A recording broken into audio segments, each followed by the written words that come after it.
एक बार फिर से बहुत बहुत स्वागत है हमारे यूट्यूब चैनल RK ITI में। तो दोस्तों, इस सेशन में हम देखेंगे जो मिक्स क्वेश्चन का जो सीरीज चल रहा है, ये हमारा लेक्चर 7वां होगा। इससे पहले 6 लेक्चर ऑलरेडी अपलोड हो चुके हैं, तो अगर आप नहीं देखे हैं तो हमारे प्लेलिस्ट में जाके ज़रूर देख लीजिएगा। तो चलिए आज का वीडियो स्टार्ट करते हैं। और हमारे चैनल पर पहली बार विजिट कर रहे हैं तो हमारे चैनल को सब्सक्राइब करके बेल आइकन को प्रेस कर दीजिएगा, अपने फ्रेंड सर्किल में फॉरवर्ड कर दीजिएगा। ठीक है, तो चलिए पहला क्वेश्चन देखते हैं। Salient pole rotor is use for, यानी सैलिएंट पोल रोटर निम्नलिखित के लिए प्रयोग किया जाता है। किसके लिए? पहला, low speed generated with more number of poles, यानी अधिक ध्रुवों के साथ निम्न स्पीड जनरेटर। दूसरा है अधिक ध्रुवों के साथ उच्च स्पीड जनरेटर। तीसरा, कम ध्रुवों के साथ निम्न स्पीड जनरेटर। चौथा है कम ध्रुवों के साथ उच्च स्पीड जनरेटर। तो देखिए, जो सैलिएंट पोल रोटर होता है वह आपका ऑप्शन ए बिल्कुल सही हो जाएगा। अधिक ध्रुवों के लिए निम्न स्पीड, है ना, यानी इसमें नंबर ऑफ पोल्स बहुत ज़्यादा होते हैं सैलिएंट पोल रोटर में, और स्पीड उसका कम होता है। बात करें इसका प्रयोग कहाँ किया जाता है, तो हाइड्रो पावर प्लांट में इसका प्रयोग किया जाता है। ठीक है, तो जो सिंक्रोनस मोटर होता है उसमें उसका जो रोटर होता है दो प्रकार का होता है। पहला सैलिएंट पोल रोटर होता है, दूसरा सिलेंड्रिकल पोल रोटर होता है। तो सैलिएंट पोल का आप देख लिए, और सिलेंड्रिकल का क्या होता है, हाई स्पीड होता है और उसका जो एक्सियल लेंथ होता है वह भी ज़्यादा होता है, और उसका जो नंबर ऑफ पोल्स होता है कम होता है। ठीक है, तो आई होप आपको अच्छे से समझ में आ गया होगा। तो इसका राइट आंसर ऑप्शन ए हो जाएगा। चलिए क्वेश्चन नंबर दूसरा देखते हैं। एक 8 पोल प्रत्यावर्ती 375 RPM पर घूम रहा है। यदि पोलों की संख्या 2 गुनी कर दी जाए तो नवीन आवृत्ति कितनी हो जाएगी, यानी आवृत्ति का मान पूछ रहा है। तो हम जानते हैं NS बराबर 120 F/P। तो यहाँ जो P दिया है वह 2 गुना दे दिया है। ठीक है, नंबर ऑफ पोल जो है 2 गुना दे दिया है, यानी 2P। तो 2 गुणे 8 पोल हैं, तो 8 बराबर 16 पोल हो जाएगा। ठीक है, तो 16 पोल, P का मान 16 हो जाएगा, तो मान निकाल देंगे। तो NS बराबर 120 F/P। तो NS का मान कितना है, 375 है, बराबर 120, और फ्रीक्वेंसी आपका कितना है, फ्रीक्वेंसी ज्ञात करना है, और पोल की संख्या दे दिया है 16। तो क्या हो जाएगा, गुणा हो जाएगा, 375 गुणे 16 भागा 120। ठीक है, 120। तो आप जब इसको काटेंगे तो 50 हर्ट्ज के आ जाएगा आपका। ऑप्शन डी बिल्कुल सही हो जाएगा, 50 हर्ट्ज। ठीक है, तो इस क्वेश्चन का राइट आंसर ऑप्शन डी हो जाएगा, 50 हर्ट्ज। ठीक, फार्मूला वही लगाना है, बस आपका जो 2 गुना कर दिया है पोल की संख्या तो 2P कर देना है। ठीक है, यानी 8 पोल दिया है, 2 का गुणा कर देना है, 16 पोल ले लेना है, फिर उसके बाद फार्मूले में फिट कर देना है NS बराबर 120 F/P में। ठीक है, तो इसका राइट आंसर ऑप्शन डी हो जाएगा, 50 हर्ट्ज। अगला क्वेश्चन देखते हैं। 2 प्रत्यावर्तक यानी 2 अल्टरनेटर समांतर में जोड़ने के लिए कौन सी शर्त आवश्यक है? तो 2 अल्टरनेटर को समांतर में चलाने के लिए पहला समान केवीए निर्धारण, दूसरा विभिन्न आवृत्तियाँ, तीसरा समान टर्मिनल वोल्टेज, चौथा विभिन्न फेज क्रम। तो दोस्तों, 2 समांतर पैरेलल में ऑपरेशन मतलब पैरेलल में चलाने के लिए जो अल्टरनेटर होता है उसका जो है समान टर्मिनल वोल्टेज होनी चाहिए। तो ऑप्शन आपका सी बिल्कुल सही हो जाएगा, और उसका फेज सीक्वेंस भी समान होना चाहिए। ठीक है, तो राइट आंसर ऑप्शन सी हो जाएगा, समान टर्मिनल वोल्टेज होना चाहिए, यानी सेम टर्मिनल वोल्टेज होना चाहिए। ऑप्शन सी आपका बिल्कुल सही हो जाएगा। अगला क्वेश्चन है। एक हाइड्रो अल्टरनेटर के 20 पोल और 3300 RPM पर घूर्णन करता है, इसकी आवृत्ति ज्ञात करना है। तो आवृत्ति बस फार्मूला वही लगा देंगे, NS बराबर 120 F/P से। ठीक है, तो यहाँ पे दे दिया आपका 20 पोल दे दिया है, यानी P का मान कितना है, 20 है, और RPM कितना है, NS का मान कितना दे दिया है, 3300 RPM दे दिया है। तो फ्रीक्वेंसी ज्ञात कर लेंगे, मान रख देते हैं। तो NS बराबर 120F/P। तो NS का मान 3300 है बटा 120 इंटू F हो जाएगा बटे पोल की संख्या 20 है। तो 3300 गुणे 20 हो जाएगा, 13 गुणा कर देंगे तो हो जाएगा 3300 इंटू 20 बटा के 120 बराबर F हो जाएगा। तो 0 से 0 कट जाएगा, 2 छक्के 12 हो जाएगा। अब इसमें भाग करेंगे, 2 छक्के 12 हो गया। तो 3 एक कम 3, 3 एक कम 3, 1100 हो गया। 3 दूनी 6, काट लेंगे, 2 5 10 और 2 5 10, यानी 550 हर्ट्ज हो जाएगा, 550 हर्ट्ज हो जाएगा। तो राइट आंसर ऑप्शन आपका सी हो जाएगा, 550 हर्ट्ज आ जाएगा। ठीक है। तो दोस्तों मेन आपका फार्मूला NS बराबर 120F/P बहुत ही इंपॉर्टेंट फार्मूला होता है। बात करें इंडक्शन मोटर के लिए भी और अल्टरनेटर सिंक्रोनस मोटर के लिए भी, तो इसको आप बहुत ही अच्छे से याद कर लीजिएगा जो फार्मूला है। तो इसका राइट आंसर ऑप्शन सी हो जाएगा। नेक्स्ट क्वेश्चन देखते हैं। किसी अल्टरनेटर की चाल जब 3600 RPM से कम करके 1800 RPM कर दी जाती है तब जनरेटर का विद्युत वाहक बल लगभग कितना हो जाएगा। यानी कोई अल्टरनेटर है, उसकी चाल 3600 RPM है, उससे घटाकर 1800 RPM कर दी जाती है, ठीक उसका आधा कर दिया जाता है, तब जनरेटर का विद्युत वाहक बल, जनरेटर का EMF लगभग कितना हो जाएगा। ऑप्शन दिया है आपका, हाफ हो जाएगा, डबल हो जाएगा, 4 टाइम हो जाएगा, 1/4 हो जाएगा। तो देखिए पहले क्या था, जो NS बराबर पहले आपका 3600 था, अब 3600 को घटा के कर दिया है 1800, ठीक इसका आधा कर दिया है। तो EMF बराबर जो होता है 4.44 5F5 TH होता है। TH बराबर नंबर ऑफ टन। तो नंबर ऑफ टन जितना ज़्यादा होगा, नंबर ऑफ टन जितना ज़्यादा होगा उतना EMF ज़्यादा होगा, और नंबर ऑफ टन जितना कम होगा उतना EMF कम होगा। ठीक है। यानी बात करें तो EMF जो होता है, EMF समानुपाती होता है स्पीड के। ठीक है।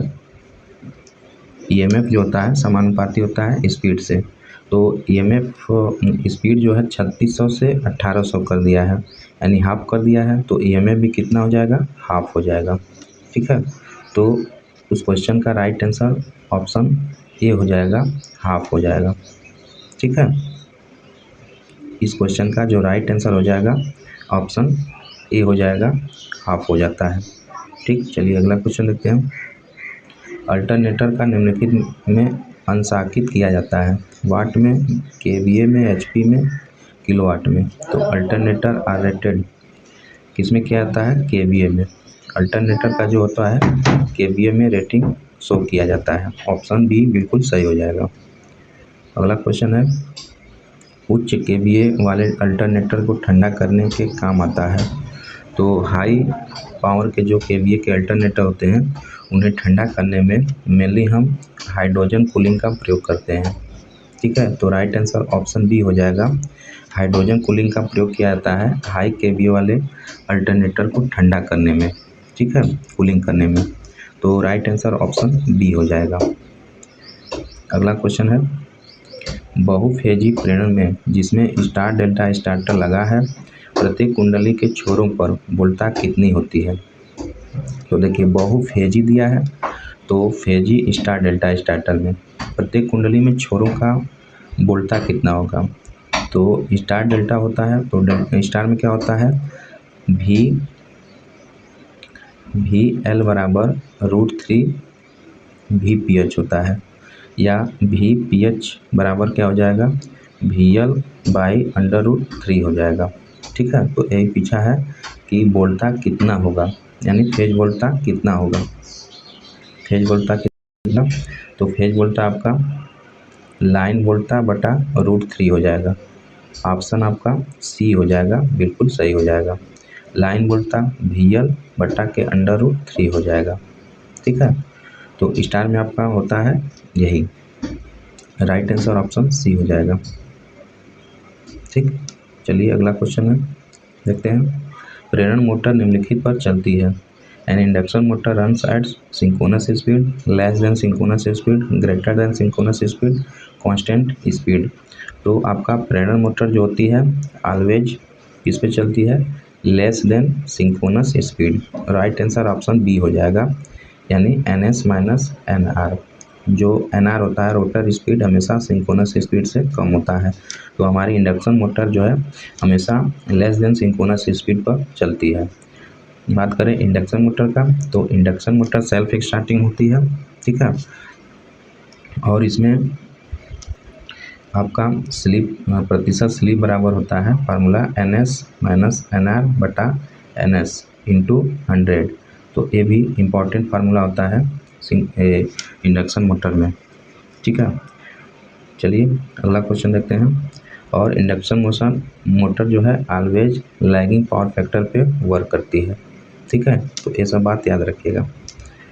अगला क्वेश्चन है, एक त्रिकला का 440 वोल्ट 50 हर्ट्ज प्रेरण मोटर में 5% की स्लिप है, रोटर EMF की आवृत्ति होगी। तो रोटर आवृत्ति बराबर होता है FR बराबर S इंटू F होता है मेन फ्रीक्वेंसी। ठीक है, तो मान ज्ञात करना है, FR का मान ज्ञात करना है। स्लिप दे दिया है 5%, तो 5% का मतलब यानी 5/100 हो जाएगा 0.05 इंटू F फ्रीक्वेंसी दे दिया है 5 हर्ट्ज। तो भाग कर देंगे, 5 हर्ट्ज से दे दिया है तो भाग कर देंगे, कितना हो जाएगा यहाँ पे 5 नहीं 50 हर्ट्ज होना चाहिए। तो इसको अगर मल्टीप्लाई करेंगे तो कितना हो जाएगा, तो 50-25 यानी 2.5 हर्ट्ज हो जाएगा। ऑप्शन सी में आपका दिया है 2.5 हर्ट्ज हो जाएगा। ठीक है, इसका राइट आंसर ऑप्शन सी हो जाएगा, 2.5 हर्ट्ज हो जाएगा। ठीक, रोटर जो आवृत्ति होती है S इंटू F होती है। तो S का मान दिया है 5% या 0.05 कर सकते हैं, और F का मान दे दिया है 5 हर्ट्ज दे दिया, मल्टीप्लाई कर देंगे तो 2.5 आ जाएगा। राइट आंसर ऑप्शन आपका ऑप्शन सी हो जाएगा। ठीक है, देखिए अगर यहाँ पे 50 हर्ट्ज रहेगा तो आपका 2.5 हो जाएगा। अगर 50 हर्ट्ज नहीं रहेगा, 5 हर्ट्ज रहेगा, तो ऑप्शन हो जाएगा इनमें से कोई नहीं, क्योंकि इसमें जो मल्टीप्लाई करेंगे तो 0.25 आएगा। ठीक है, वो ऑप्शन में है नहीं, तो इसका राइट आंसर ऑप्शन डी हो जाएगा। अगर यहाँ 50 हर्ट्ज रहता तो 2.5 हर्ट्ज हो जाता। ठीक है, याद रखेंगे आप। चलिए अगला क्वेश्चन देखते हैं। पूर्ण भार प्रेरण मोटर के शक्ति गुणक होने की संभावना रहती है, यानी फुल लोड इंडक्शन मोटर में पावर फैक्टर होने की संभावना होती है। तो फुल लोड इंडक्शन मोटर में पावर फैक्टर ऑलवेज जो होता है 0.85 पश्चगामी होता है। पश्चगामी मतलब लैगिंग पावर फैक्टर होता है। तो राइट आंसर ऑप्शन बी हो जाएगा। ठीक है, चलिए अगला क्वेश्चन है, सिंगल फेज ट्रांसफार्मर में पूर्ण भार copper loss at full load किस परीक्षण के द्वारा ज्ञात किया जाता है। तो ताम्रहानि जो ट्रांसफार्मर में होता है वह शॉर्ट सर्किट टेस्ट के द्वारा हम ज्ञात करते हैं। ठीक है, बात करें नो लोड टेस्ट, तो नो लोड टेस्ट अपना किससे करते हैं, ओपन सर्किट टेस्ट के द्वारा हम करते हैं नो लोड टेस्ट। और शॉर्ट सर्किट टेस्ट या ताम्रहानि जो होता है वह शॉर्ट सर्किट टेस्ट के द्वारा हम ज्ञात करते हैं। तो इसका राइट आंसर ऑप्शन आपका बी हो जाएगा, शॉर्ट सर्किट टेस्ट। चलिए अगला क्वेश्चन देखते हैं। एक ऊंचाई ट्रांसफार्मर स्टेप अप ट्रांसफार्मर के द्वितीयक सेकेंडरी के संदर्भ में कौन सा कथन सही है। तो स्टेप अप है, तो स्टेप अप जब ट्रांसफार्मर होता है तो सेकेंडरी में वोल्टेज का मान ज़्यादा होता है, करंट का मान कम होता है। तो देख लेते हैं ऑप्शन। तो वोल्टा कम होती है, ये गलत है। वोल्टा बढ़ती है, धारा कम होती है, केवीए स्थिर रहती है। ठीक है, तो राइट आंसर ऑप्शन बी हो जाएगा, बी हो जाएगा, क्योंकि स्टेप अप है, स्टेप अप में क्या होता है, वोल्टेज तो बढ़ जाती है और धारा का मान घट जाता है और के बी अपना स्थिर रहता है। तो राइट आंसर ऑप्शन बी हो जाएगा। अगला क्वेश्चन है, ट्रांसफार्मर में टैप चेंजर का क्या कार्य है। तो ट्रांसफार्मर में टैप चेंजर का कार्य, पहला दिया दक्षता बढ़ता है, दूसरा ताम्र हानि को कम करना, तीसरा क्षरण धारा कम करना, चौथा वोल्टा अनुपात को भार के अनुसार नियंत्रित करना। तो दोस्तों जो टैप चेंजर होता है उसका कार्य होता है वोल्टा अनुपात को भार के अनुसार नियंत्रित करना। राइट आंसर ऑप्शन डी हो जाएगा। जो टैप चेंजर होता है उसका यह कार्य होता है। टैप चेंजर प्रायः हाई वोल्टेज साइड पर लगाया जाता है, ठीक है, तो राइट आंसर ऑप्शन डी हो जाएगा। अगला क्वेश्चन है, एक ऑटो ट्रांसफार्मर का प्रमुख उपयोग होता है। पहला पृथककारी ट्रांसफार्मर जैसे कार्य, दूसरा यंत्र ट्रांसफार्मर जैसे कार्य, तीसरा है परिवर्तनशील ट्रांसफार्मर जैसे कार्य, चौथा है वितरण ट्रांसफार्मर जैसे कार्य। तो आपका जो ऑटो ट्रांसफार्मर होता है उसका प्रमुख कार्य वेरिएबल ट्रांसफार्मर जैसे होता है, ठीक है, तो राइट आंसर ऑप्शन सी हो जाएगा। वेरिएबल ट्रांसफार्मर जैसे कार्य करना होता है ऑटो ट्रांसफार्मर का कार्य, तो राइट आंसर ऑप्शन सी हो जाएगा। अगला क्वेश्चन है, एक फेज ट्रांसफार्मर के सेकेंडरी का कुंडलन करते समय निम्न में से किस पर विचार किया जाता है। तो एक ट्रांसफार्मर का जो सेकेंडरी वाइंडिंग होती है उसका वाइंडिंग करते समय किस बात पर ध्यान देते हैं। पहला प्राथमिक वोल्टता पर, दूसरा कोर का प्रकार पर, तीसरा फेर अनुपात पर, चौथा आवृत्ति पर। तो राइट आंसर ऑप्शन आपका सी हो जाएगा। जो फेर अनुपात होता है उस पर हम सेकेंडरी जब बाइंडिंग करते हैं तो उस पर विचार करते हैं, ठीक है, तो राइट आंसर ऑप्शन सी हो जाएगा। तो दोस्तों आज के इस वीडियो में बस इतना तक रहने देते हैं। ऐसे क्वेश्चन रेगुलर हम लेकर आते रहते हैं, तो हमारे चैनल को अभी तक सब्सक्राइब नहीं किए हैं तो कृपया हमारे चैनल को जरूर सब्सक्राइब करिए और अपने फ्रेंड सर्किल में फॉरवर्ड करिए, ठीक है। तो मिलते हैं नेक्स्ट वीडियो में, तब तक के लिए जय हिंद जय भारत।